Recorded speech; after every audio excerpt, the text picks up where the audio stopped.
घड़ी की टिक टिक ने किया है इशारा और शुरू हो गया है नाइट शो हमारा। जी हाँ, हम हैं आपके साथ, आपके अमरनाथ समीक्षा अधिकारी, सहायक समीक्षा अधिकारी, टॉपिक वाइज मिनी कोर्स के अंतर्गत आज हमारा दूसरा टॉपिक है और यह टॉपिक है वाक्यांश के लिए शब्द। आपकी बड़े दिनों की डिमांड थी कि सर टॉपिक वाइज भी लाया जाए, तो बीच बीच में सप्ताह में मिनी कोर्स लॉन्च करते हैं। मेरा मन बार बार करता है कि यहाँ पर महा लिखा होना चाहिए था, यूट्यूबर वाली दुनिया में हमने मिनी लिखा है क्योंकि हमें मालूम है कि छोटा छोटा देके भी आपको हम रस दे सकते हैं। तो जी, इस मिनी श्रृंखला में आज का टॉपिक है वाक्यांश के लिए शब्द, अर्थात आज हम वाक्यांश के लिए शब्द के सारे महत्वपूर्ण टर्म आपसे डिस्कस कर लेंगे। तो बेहतरीन सवालों का एक कलेक्शन हम तैयार करते हैं और उस कलेक्शन को डिस्कस करते हैं। आप सब जानते हैं कि इनको सुन करके आपके भीतर हिंदी का सेंस डेवलप हो रहा है और ये सेंस डेवलपमेंट करना ही हमारा काम है। बाकी परीक्षा में सवाल हम नहीं फंसाते, हम एग्जामिनर की खोपड़ी तुम्हारी खोपड़ी से मैच करवा देते हैं, फिर वो जैसा सवाल बनाता है आपका काम हो जाता है। तो आइए आनंद का करते हैं आरंभ। पहला सवाल आज पवित्र पवित्र प्रश्न लेते हैं। पंचामृत शब्द किस वाक्य के लिए उपयुक्त है? अच्छा, वाक्यांश क्या होता है? वाक्य धन अंश माने वाक्य का हिस्सा। तो दो चार शब्द मिलाकर के एक वाक्य, कंप्लीट वाक्य नहीं होता है, दो चार शब्द मिलाकर के एक वाक्यांश बनाया जाता है। इसके लिए एक शब्द खोजना ही इस चैप्टर का नाम है। तो पंचामृत, पंच अमृत दीर्घ संधि से शब्द बना पंचामृत। तो आपको पता चल गया कि 5 अमृत मिला दो तो पंचामृत बनेगा। क्या ज्ञानेंद्रियां 5 अमृत हैं? नहीं। क्या 5 प्रकार के खजाने हैं? कोष माने खजाना? नहीं। 5 तत्व और दूध दही घृत शर्करा मधु। तो गुरुजी पंचामृत तो बचपन से पिए हैं, तो जानते हैं कि दूध दही घी शक्कर मधु माने शहद, इन 5 चीजों को मिलाने से जो पदार्थ तैयार होता है, भगवान को स्नान करवाते वह चरणोदक जो हम ले लेते हैं उसी को पंचामृत कहा जाता है।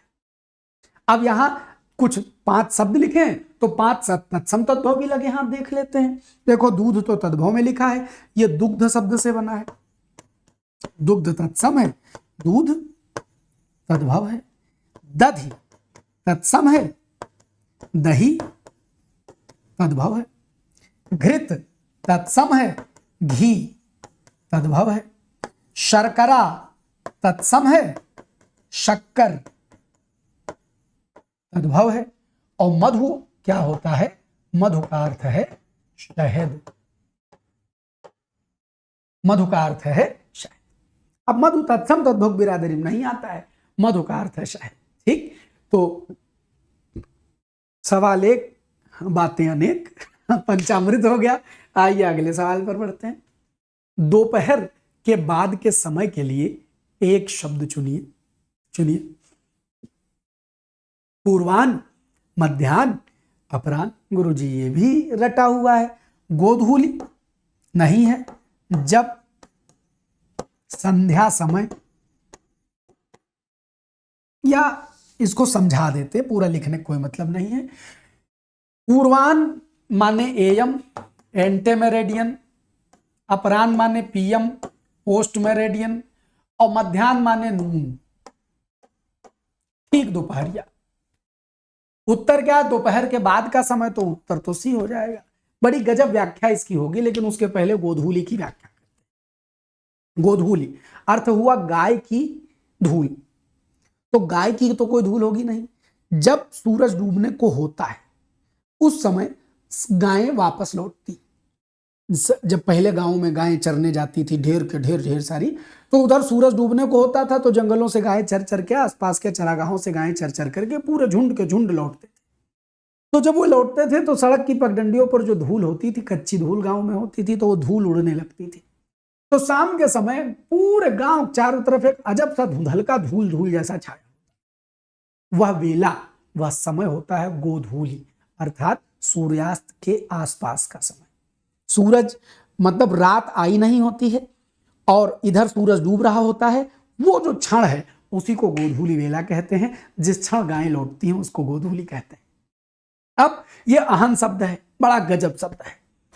अहन शब्द का मतलब होता है दिन। अहन मतलब दिन। अगर हम कहते हैं पूर्व अहन माने दिन का, पूर्व माने पहले का, शुरुआती हिस्सा, तो यह शब्द तैयार हो जाता है पूर्वाह्न। अगर हम कहें मध्य अहन माने दिन का मध्य हिस्सा अर्थात दोपहर, शब्द बन जाता है मध्याह्न। याद रखना आधा हाव ना पूरा है। अपर माने बाद वाला, अहन माने दिन का बाद वाला हिस्सा अर्थात अपराह्न। क्या ये बतिया याद हो गई? पूर्वाह्न माने दिन का शुरुआती हिस्सा, मध्याह्न ठीक 12 बजे, अपराह्न माने दोपहरिया के बाद। अब न भूलिएगा पूर्वाह्न माने पहले, और याद रखना पूर्वाह्न नहीं है, आधा हा और ना पूरा होगा। और जब आप जानते हैं आधा हा है और ना पूरा है तो ना इसके ऊपर चढ़ लेता है, बलवान सवारी करता है। जब एक अक्षर के ऊपर दूसरा अक्षर चढ़ा हुआ हो तो जो चढ़ा हुआ है वो समूचा अक्षर है, और जो लाद के चल रहा है वो आधा अक्षर, आधा है ना पूरा, इसको याद रखिएगा। और इसको याद कहां से रखा करिए? यहां से। युद्ध, धा चढ़ के बैठा है और दा लादे सवारी खवा रहा है, तो दा आधा है धा पूरा है, तभी तो युद्ध को ऐसे लिखा जाता है, समझे? चलिए, तो तीसरा सवाल मास्टर साहब, जो लिखना पढ़ना जानता हो के लिए एक शब्द, विद्वान में हलंत लगता है। जो लिखना पढ़ना जानता है, तो गुरुजी विद्वान तो बहुत जानता है। सर्वज्ञ माने सब कुछ जानने वाला, विद्वान माने विद्या रखने वाला, ज्यादा ज्ञानी आदमी विद्वान हो जाएगा। जो लिखना पढ़ना जानता है वो सिंपली सा अक्षर, जो अक्षर के साथ है वह सा अक्षर है। सा अक्षर शब्द क्या तैयार हो जाएगा जी? साक्षर। इसका विलोम बनाना हो तो क्या हो जाएगा? निहि अक्षर, माने जिसके पास अक्षर ज्ञान न हो वो क्या हो जाएगा? नि अक्षर। शब्द तैयार हो जाएगा निरक्षर। क्या तैयार हो जाएगा? निरक्षर। बात बुद्धि में गई एकदम। तो आइए अगले सवाल पर बढ़ते हैं। जो व्यक्ति विदेश में रहता हो के लिए दिए गए विकल्पों में से कौन सा विकल्प सही है? तो अंतेवासी, अंतेवासी होता है जो गुरु के पास रह करके शिक्षा ग्रहण करे, वो अंतेवासी। प्रहरी, पहरा देने वाला। प्रवासी बोलते हैं उसको, प्रवासी। अच्छा, तो ये तो बड़ा कॉमन है, एनआरआई वराई सब आपने पढ़ा है, प्रवासी प्रवासी। अच्छा, अब प्रवासी की जब बात करें तो कुछ दो बातें और कर लेने का मन कर रहा है। देखो ये जो लफ्ज प्रवासी है यह भी हिंदी शब्द है, और इसके लिए एक और पर्यायवाची शब्द इसका होता है प्रोसित। प्रोसित का भी मतलब प्रवासी होता है, विदेश में रहने वाला।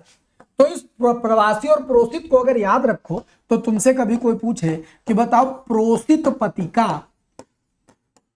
किसका, किस वाक्यांश के लिए प्रयोग किया जाता है?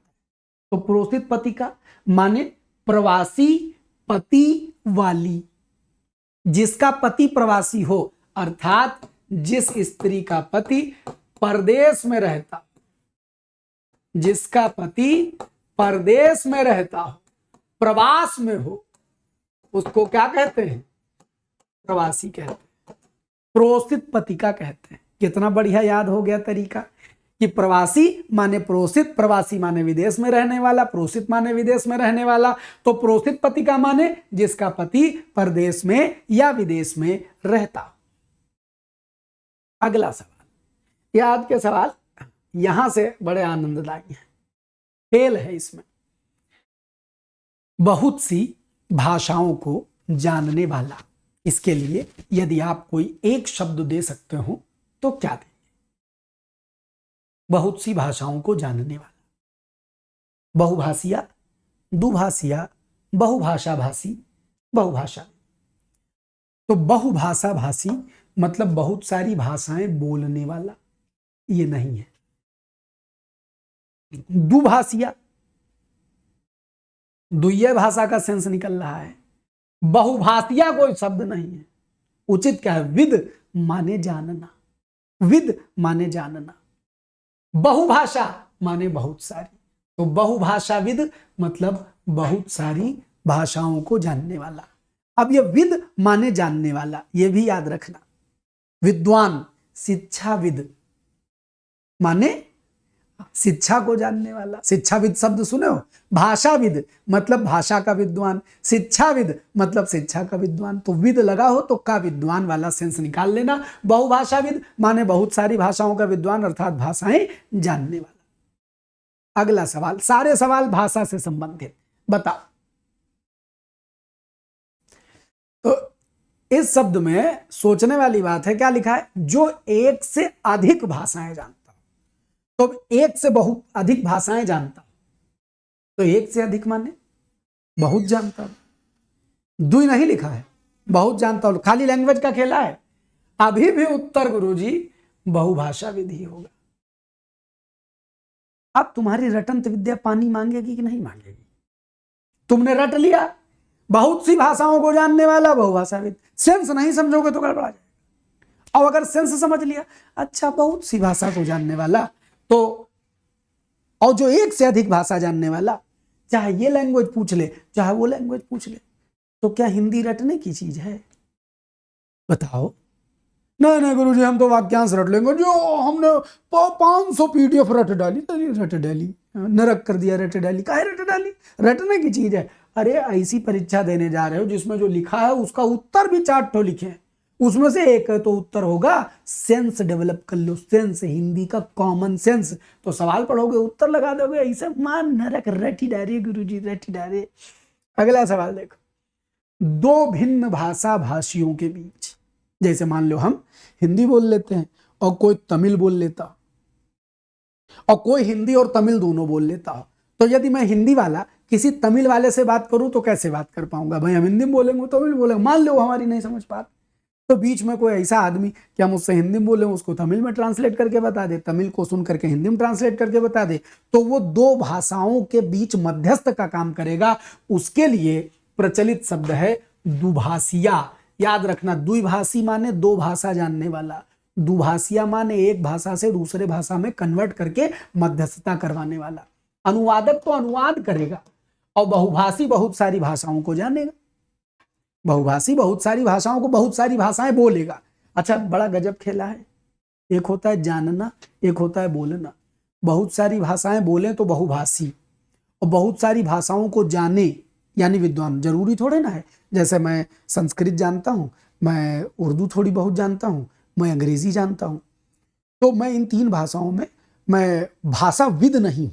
हिंदी का तो हूं लेकिन उर्दू काम चलाऊ, अंग्रेजी भी ठीक ठाक काम चलाऊ, व्याकरण भी पढ़ा है, लेकिन मैं अपने आप को जिस तरह हिंदी में मैं अपने आप मैं हिंदी के लिए छोटे विद्यार्थियों की तरह विद लगा दूं तो चल जाएगा, लेकिन अंग्रेजी और उसमें तो नहीं लगा सकता। लेकिन मैं इन भाषाओं का जानकार हूं। हम थोड़ी बहुत तलफ्फुज के साथ उर्दू बोलने का प्रयास करें तो बोल ले जाएंगे, अंग्रेजी बोल ले जाएंगे, तो हम बहुभाषी हैं लेकिन भाषा विद नहीं है। विद लगेगा तो मतलब उन तीनों भाषाओं के व्याकरण और मर्म को जानेंगे तो हम बहुभाषाविद हैं, और खाली बोल लेंगे तो बहुभाषी हैं। थोड़ा सा खेला बाबू भैया, बड़ी की मात्रा लग गई तो कुछ और, विद लग गया तो कुछ और, ये मतलब है। तो बहुभाषी बहुत सारी भाषा बोलने वाला, द्विभाषी दो भाषा बोलने वाला, बहुभाषा विद बहुत सारी भाषाओं को जानने वाला, एक से अधिक भाषाओं को जानने वाला, बहुत सी भाषाओं को जानने वाला बहुभाषाविद, एक से अधिक भाषाओं को जानने वाला बहुभाषाविद। जानना शब्द आ जाए तो विद, खाली बोलने वाला आ जाए तो बहुभाषी, द्विभाषी, इस तरह से आ जाएगा। और यहां दो भिन्न भाषा भाषियों के बीच मध्यस्थता करवाएगा तो उसको दुभाषिया बोलते हैं। ठीक, अब आगे बढ़ते हैं। दो भाषाएं बोलने वाला, तो गुरुजी आउट हो गया पर्चा। अब तो मालूम हो गया, भाषी एक भाषी एक भाषा बोलेगा, द्विभाषी दो भाषा बोलेगा, बहुभाषी बहुत सारी भाषा बोलेगा। दो भाषाएं बोलने वाला द्विभाषी। और द्विभाषिया क्या है? दुभाषिया है गुरुजी जो दो भाषाओं वालों के बीच मध्यस्थता करता। Sense, everything is sense, concept is the power. रटंत विद्या नरक नरक नरक। चलो 9 नंबर सवाल, जिसके समान दूसरा कोई ना हो। मजे की बात यह है कि इसमें तुमको तीनों उत्तर लग रहे हैं, लेकिन यहां आपको समझना है। लिखा है जिसके समान कोई दूसरा ना हो। अनन्य मतलब होता है जो किसी अन्य का ना हो। यह भी वाक्यांश है, 3 वाक्यांश इसमें हम लिखाएंगे। जो किसी अन्य का ना हो वह भगवान विष्णु का अनन्य भक्त है, माने भगवान कृष्ण विष्णु के अलावा किसी अन्य की भक्ति नहीं करता। भगवान राम का अनन्य भक्त, भगवान राम के अलावा किसी अन्य की भक्ति, अन्य नहीं है किसी अन्य का, तो अनन्य हो जाएगा। अच्छा, अतुलनीय, अच्छा अनन्य का एक अर्थ यह भी होता है कि जिसके समान कोई दूसरा ना हो, एक अर्थ होता है, लेकिन डायरेक्ट अर्थ यह होता है अतुलनीय, जिसकी तुलना ना की जा सके। बेसिक अर्थ है जिसकी तुलना ना की जा सके, माने जिसकी तुलना में, जिसके कंपैरिजन में कोई ना हो, वो अतुलनीय है। लेकिन अर्थ एक यह भी निकलता है कि जिसके समान कोई दूसरा ना हो। लेकिन अद्वितीय, इसका अर्थ है जिसके समान कोई द्वितीय ना हो। जिसके समान कोई द्वितीय, अर्थात जिसके समान कोई दूसरा ना, अद्वितीय, जिसके समान कोई दूसरा ना हो, अद्वितीय। असीम, जिसकी कोई सीमा ना हो। तो उत्तर क्या हो जाएगा? सवाल में द्वितीय दूसरा लिखा हुआ है तो हमारा उत्तर द्वितीय। सवाल में तुलना लिखा होता तो बी लगाते, सवाल में अन्य शब्द का प्रयोग होता तो वो लगाते। अच्छा, मजे की बात, अगर ऑप्शन में अद्वितीय न होता गुरुजी तो भी क्या उत्तर लगा सकते थे? हाँ, अद्वितीय ना होता तो अतुलनीय मार देते। और मान लो यहां कुछ उल्टा पुल्टा उत्तर लिखे होते और अद्वितीय अतुलनीय दोनों ना होता और यही सवाल एग्जामिनर बना दे तो सेंस है तुम्हारे पास, तुम ये भी लगा सकते थे। लेकिन तब जब एग्जामिनर ऐसा सवाल बनाता, कंडीशनल बात है, नहीं बना रहा है, एग्जैक्ट आंसर पूछ रहा है, एग्जैक्ट आंसर बताएंगे। ये हटा दो तो बी को भी मान लेंगे, बी हटा दो तो ये मान सकते हैं। लिखा कहीं नहीं मिलेगा आपको, लेकिन दे हैव सेंस। एग्जामिनर की खोपड़ी पर है, वो क्या बनाना चाहता है? अब तुम रट के चले गए गुरुजी जिसके समान कोई अनुपम, अनुपम भी यही होता है जिसकी कोई उपमा ना हो। अब अगर शब्द में उपमा शब्द का इस्तेमाल कर ले तो अनुपम लगा दे। जो सवाल एग्जामिनर हमसे पूछ रहा है और सबका एक मतलब है, अनुपम, अद्वितीय, अतुलनीय, सबका एक मतलब है, बेसिक सेंस सबका एक है।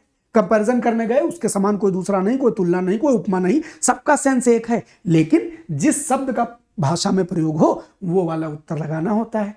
यही कुछ बातें हैं जो जान जाओगे तो रटने से पीछा हिंदी का छूट जाएगा, वरना तो दुनिया पड़ी है, रट रही है, तुम हो वही रटंत विद्या में लट गए रहो, लगे रहो, लगे रहो, लगे रहो, है? अगला सवाल, जिसका कोई अर्थ न हो, व्यर्थ, सार्थक, अवैध, अव्यक्त। गुरुजी बच्चों वाला सवाल, अवैध जो वैध न हो, वैलिड न हो। सार्थक अर्थ के साथ उत्तर क्या हो जाएगा? वी अर्थ, बिना अर्थ के।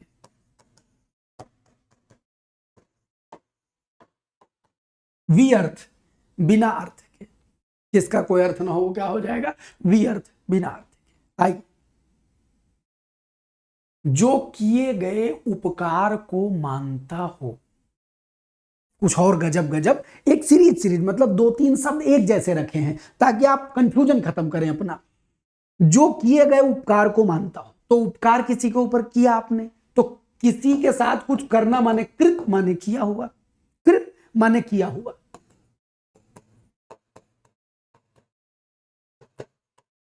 अज्ञा माने जानने वाला। आपने किसी के लिए कुछ किया और वो इसको जानता है, तो जब जानेगा तो मानता है। ये दुनिया बड़ी जालिम है, आप किसी के लिए कुछ अच्छा कर दो भूल जाता है। हाँ, आपकी गरज पर वो आदमी नहीं आएगा। और यहां पर एक सिद्धांत देता हूं, हमारा मन करता है कि आप जाने, आप जिसके साथ भलाई करेंगे वो आपके साथ 99% बुराई करेगा। 1% ऐसा होगा कि वो कुछ, मतलब 99 नहीं 90 कर लेते हैं।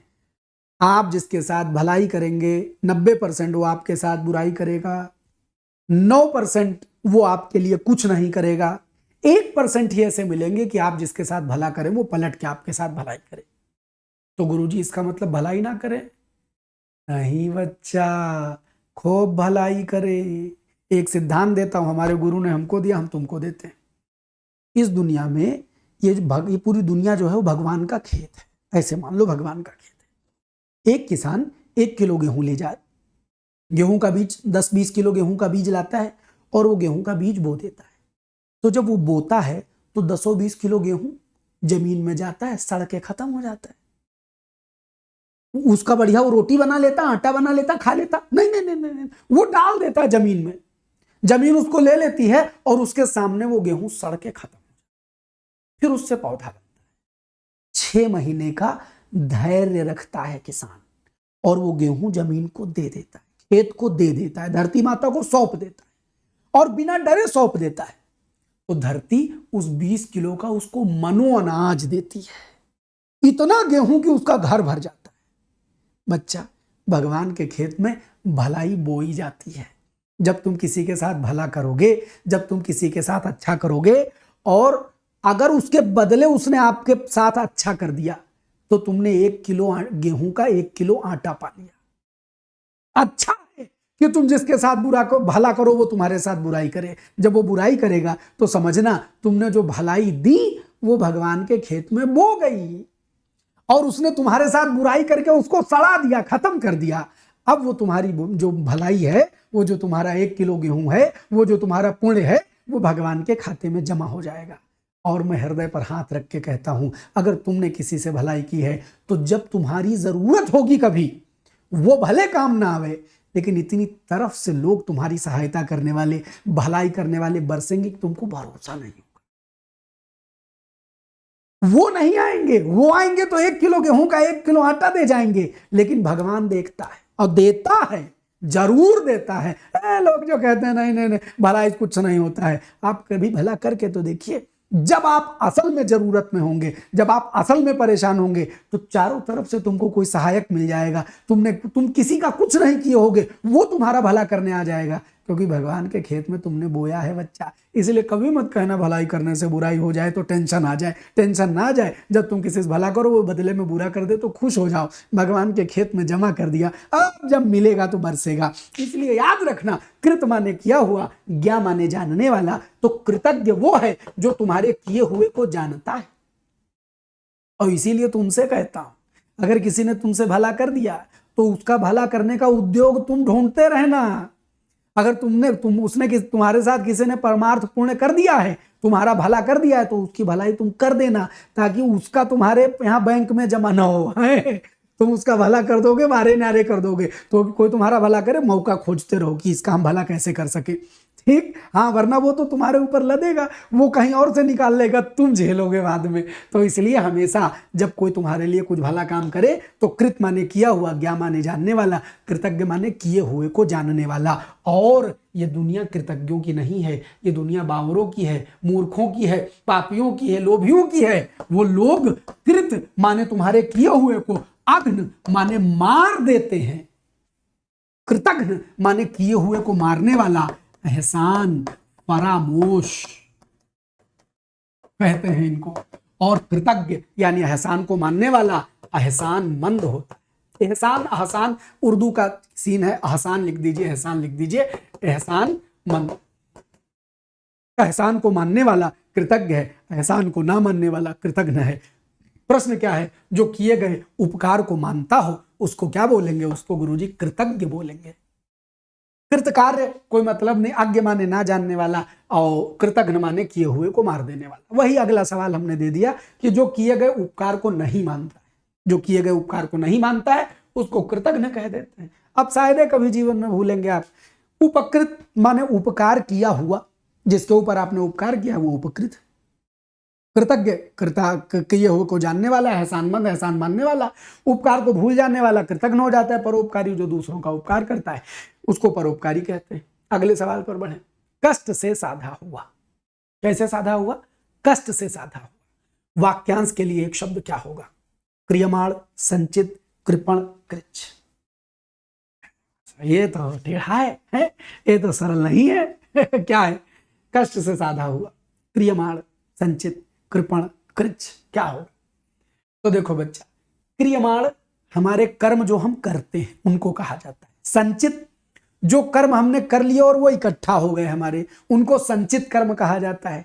कृपण माने कंजूस होता है और कृच्छ माने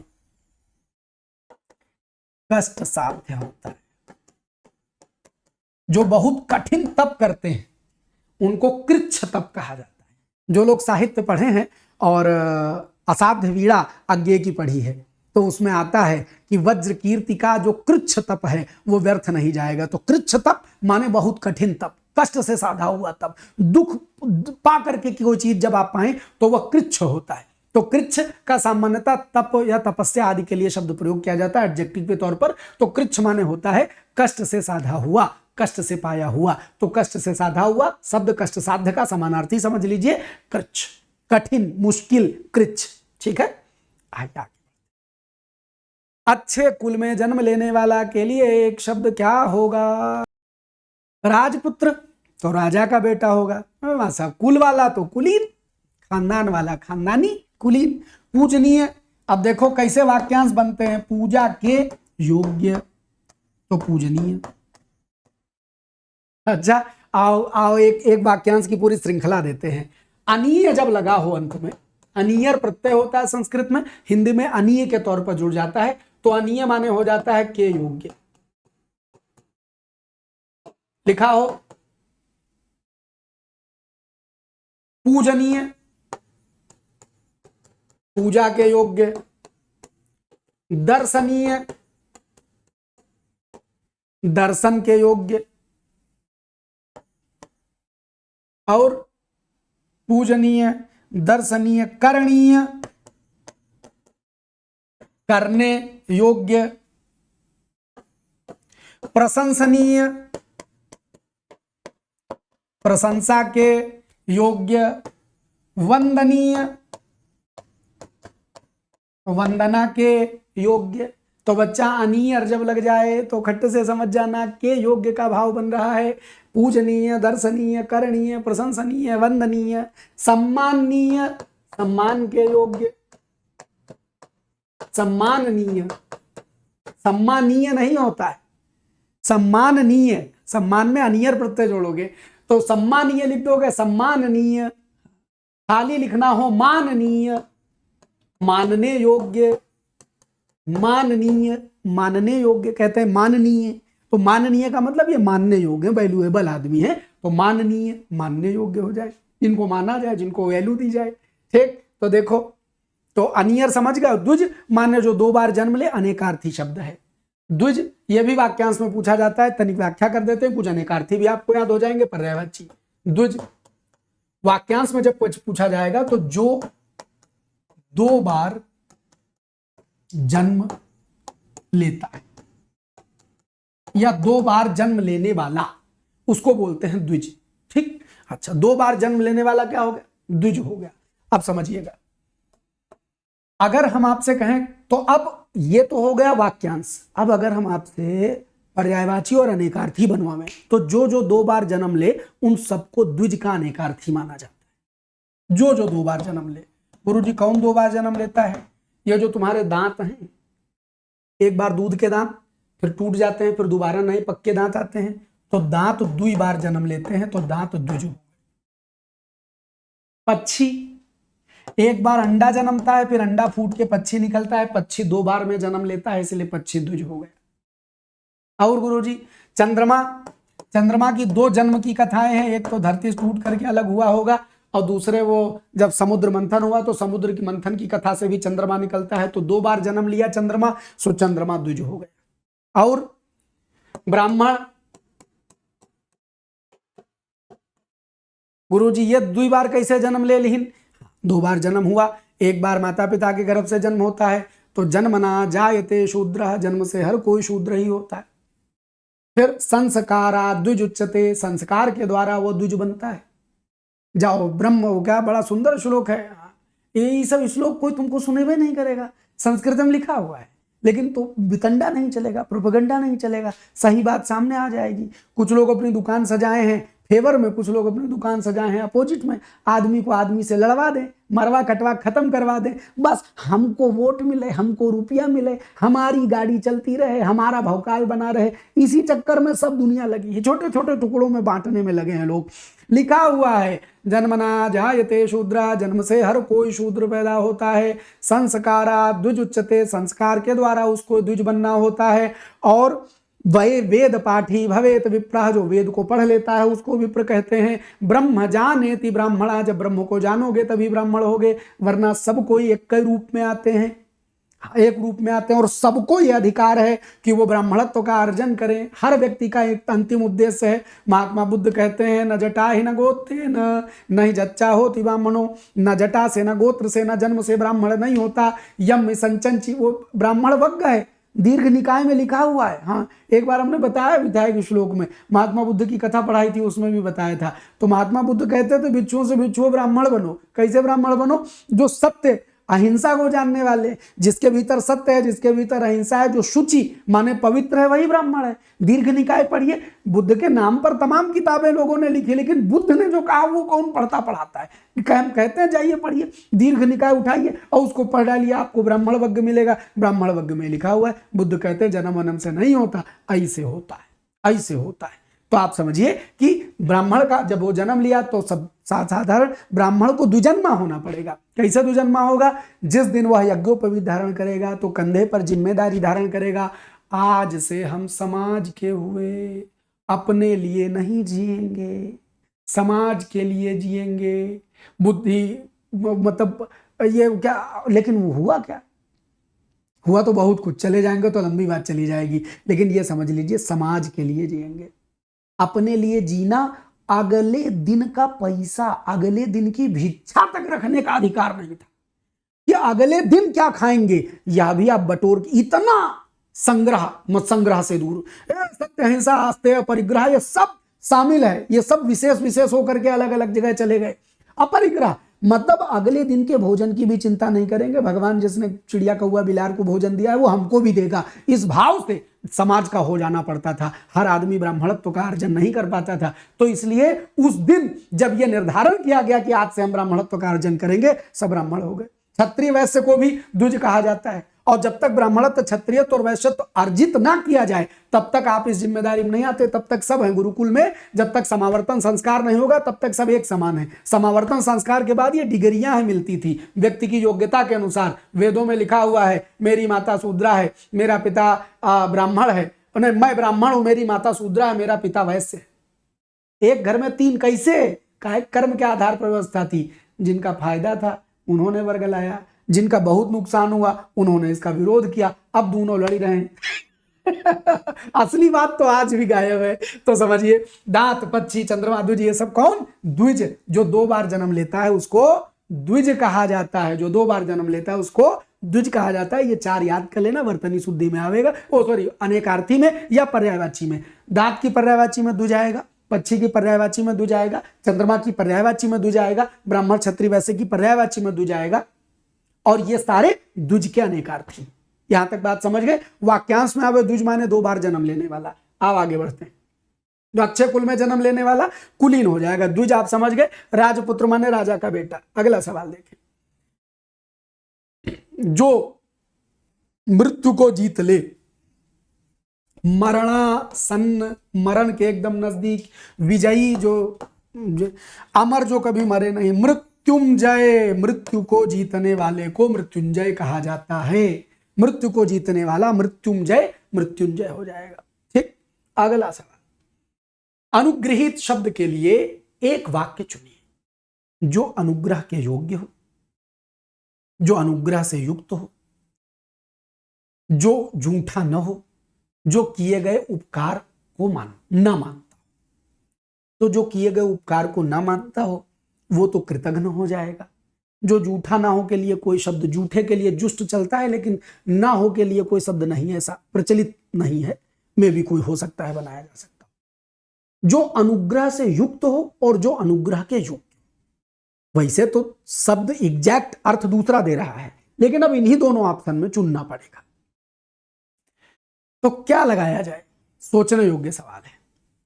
तो जो अनुग्रह से युक्त, वैसे इसका जो सही मतलब होता है, जो सही वाक्यांश होता है वो होता है जिस पर अनुग्रह यानी कृपा, जिस पर अनुग्रह किया गया हो,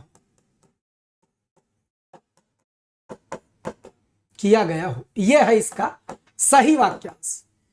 सवाल में सही वाक्यांश नहीं है तो आपको सेंस पर जाना पड़ेगा। सही वाक्यांश है जिस पर अनुग्रह किया गया हो, अनुग्रहित माने अनुग्रह पाया हुआ अनुग्रहित। तो अब सवाल उठता है कि ए और बी में क्या मांगा जाए। तो जिस पर अनुग्रह किया गया है अर्थात उसके पास है अनुग्रह, तो जो उत्तर होगा वो होगा जो अनुग्रह से युक्त हो। याद रखना, दिस इज नॉट एक्चुअल वाक्यांश। एक्चुअल वाक्यांश यही है, लेकिन ये अर्थ इसमें है जो अनुग्रह के योग्य है, यानी उसको अभी अनुग्रह मिला नहीं है, वो योग्य है, अनुग्रह है कह सकते हैं, अनुग्रह के योग्य। लेकिन जो अनुग्रह से युक्त है यानी जो अनुग्रह को पा चुका है, जो कृपा को पा चुका है, वही तो अनुग्रहित होगा। तो सेंस निकालना है बबुआ, जो झूठा ना हो। चलिए कहा जा सकता है उच्छिष्ट माने होता है बचा हुआ या झूठा, अनुच्छिष्ट कह सकते हैं। अगर कहना हो जहन में आ रहा है तो अनुच्छिष्ट कह सकते हैं। उच्छिष्ट माने बचा हुआ झूठा, और अनुच्छिष्ट तो अनुच्छिष्ट शब्द बन जाएगा, अनुच्छिष्ट बन जाएगा।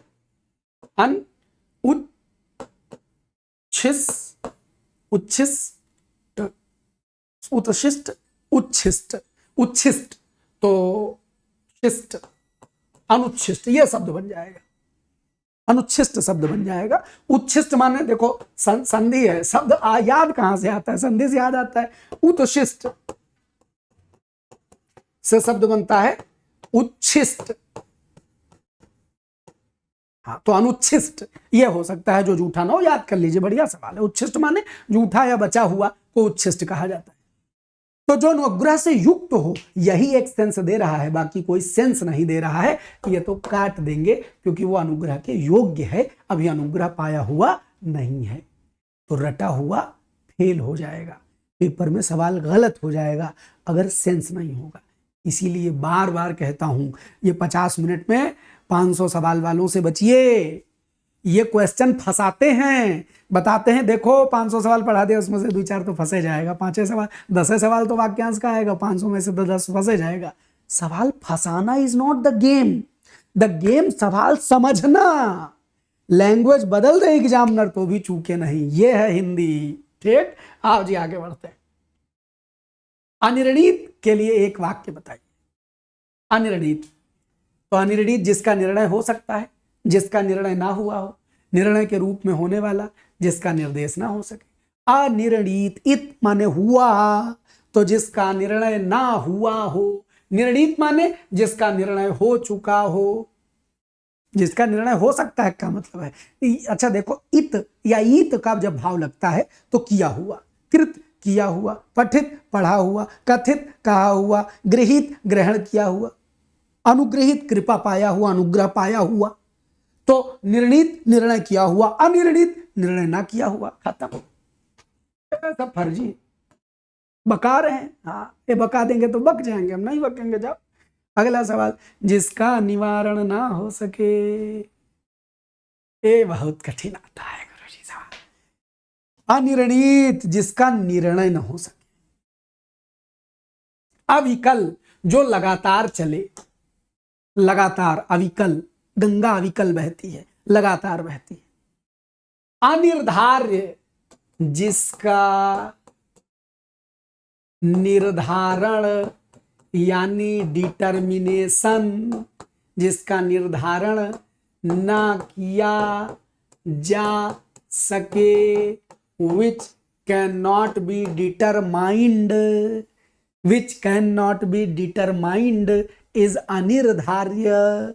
तो बचा क्या, डी अनिवार्य। अब कहेंगे गुरुजी अनिवार्य तो कंपलसरी होता है, ही ना होता है ना, अनिवार्य कंपलसरी होता है। अच्छा, तो अगर अनिवार्य कंपलसरी होता है बबुआ तो ही समझो, यहां इस शब्द का खेल पूरा समझना। निवारण, निवारण योग्य यानी जिसका निवारण किया जा सके, वो शब्द होगा निवार्य।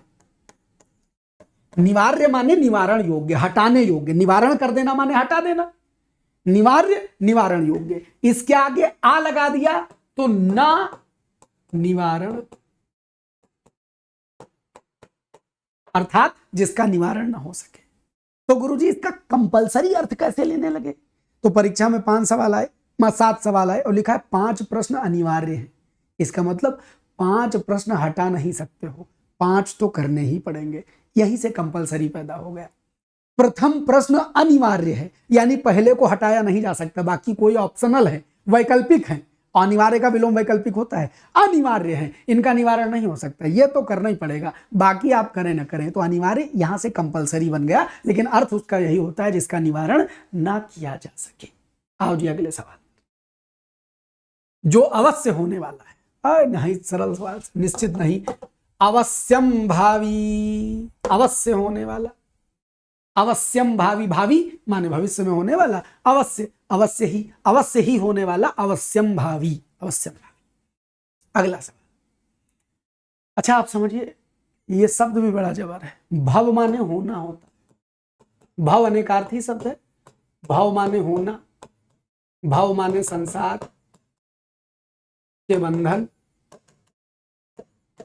और भव शंकर जी को भी कहते हैं, भगवान भोलेनाथ को। जब कहा जाता है कर्पूर गौरम करुणावतारम संसार सारम भुजगेंद्रहारम सदा वसंतम हृदयारविंदे भवम, शंकर जी, भवानी माता पार्वती, भवम भवानी सहितम नमामि। तो भव माने होना, भव माने संसार के बंधन, भव माने शंकर जी, तो भव माने होना, तो भावी माने होने वाला।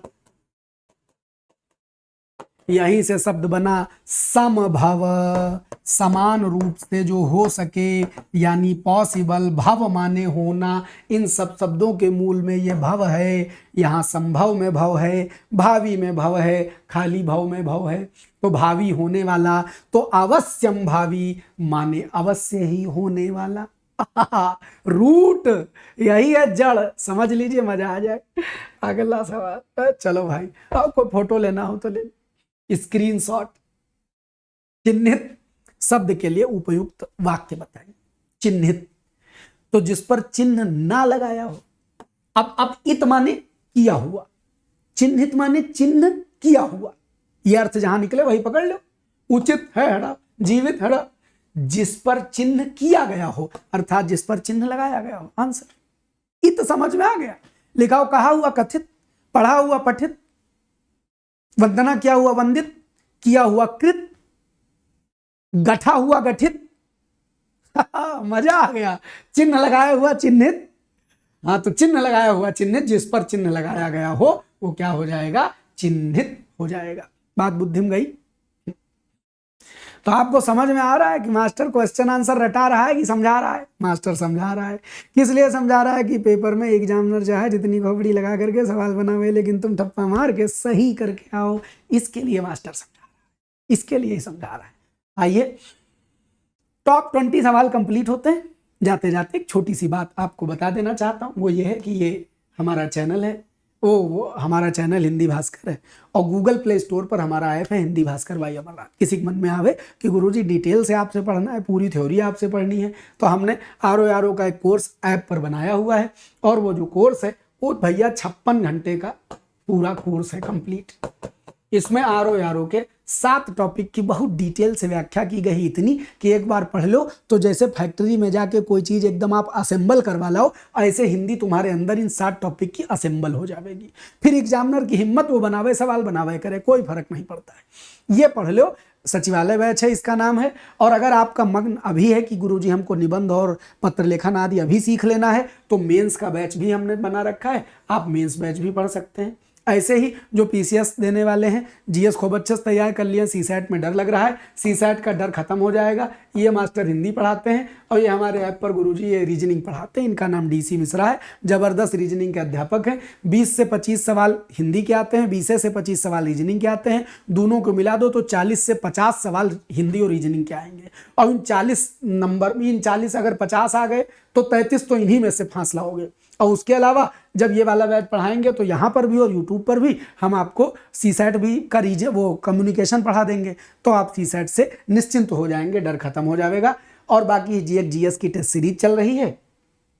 और ये उत्तराखंड वालों के लिए हमने पॉलिटेक्निक का बैच बनाया है। ये पॉलिटेक्निक के बैच के बाद एसआई और उत्तराखंड के और सारे बैचेस भी हम लाएंगे। आरओ मुख्य परीक्षा उत्तराखंड वाले छात्र हमारा सचिवालय बैच, वो जो साफल्य बैच है, आरओ का मेंस का बैच, वही ले लीजिए, सेम सिलेबस आपका है उसका। और बस इतनी सी बात, यह जानकारी। और अब आ जाते हैं आगे एक महत्वपूर्ण सूचना ये कि आप हमें इस समय यहाँ देख रहे हैं, बट आपको इतना अंदाजा तो हो ही गया है कि एक प्रीमियर शो है, लेकिन फील आपको लाइव वाली आती है। एकदम लग रहा है कि गुरुजी पढ़ा रहे हैं, लेकिन इस समय हम तमिलनाडु में हैं। और संभवतः हाँ आज तमिलनाडु में पहुंच गए हैं, दर्शन हो गए हैं। तिरुपति बालाजी के दर्शन हम करने आए थे। परिस्थितियां बन गई, भगवान ने निमंत्रण दिया, हम भगवान बुला ही लेते हैं, न्योते भेजते हैं, उंगली पकड़ के बुला लेते हैं, सो बुला लिया। तो दर्शन के बाद हम तमिलनाडु पहुंच जाएंगे, चेन्नई पहुंच जाएंगे, चेन्नई से फिर वापसी होगी। तो आज तो हमने ये पढ़ा दिया, लेकिन हमारा मन है कि चूंकि हमने ये दक्षिण घूम लिया है तो इसके बारे में आपसे कुछ चर्चा करें। तो कल हम एक लाइव लेंगे, होटल से ले लेंगे या समुद्र तट पर अगर बन पड़ा तो वहाँ से ले लेंगे, जहाँ से भी बन पड़ेगा। तो आपको जीएस की बहुत सारी बातें, कोरोमंडल तट क्या है, तमिलनाडु क्या है, राजधानी क्या है, हिस्टोरिकल एस्पेक्ट्स क्या हैं, आपके जीएस में इनमें से क्या काम आ सकता है, ऐसी बहुत सारी बातें और हमारी यात्रा की चर्चा कल वाली क्लास में करेंगे। वो मोबाइल से डायरेक्ट लाइव होगी और फिर परसों अगली क्लास आपको मिल जाएगी, फिर बात चल पड़ेगी। तो ये लोग जो बीच में कूद के पूछ रहे थे रिकॉर्डेड है, कहाँ रिकॉर्डेड है, लेकिन हमारा नाम अमरनाथ, हम एक साथ सब जगह व्याप्त हैं। अभी तुम्हारे सामने है, वहाँ भी है। तो कल बुधवार को हम लाइव मिलेंगे आपसे और मोबाइल लाइव करेंगे, ढेर सारी बातें करेंगे। और उसके अगले दिन फिर आपको पर्यायवाची मिलेगा, मतलब बृहस्पतिवार को पर्यायवाची की क्लास होगी। तो चलिए, बहुत बहुत धन्यवाद। खूब खुश रहें, मस्त रहें, बिंदास रहें, सदा सर्वदा आनंदित रहें। इसी शुभकामना के साथ आज के एपिसोड में इतना ही। तब तक के लिए जय हिंद, बाय बाय।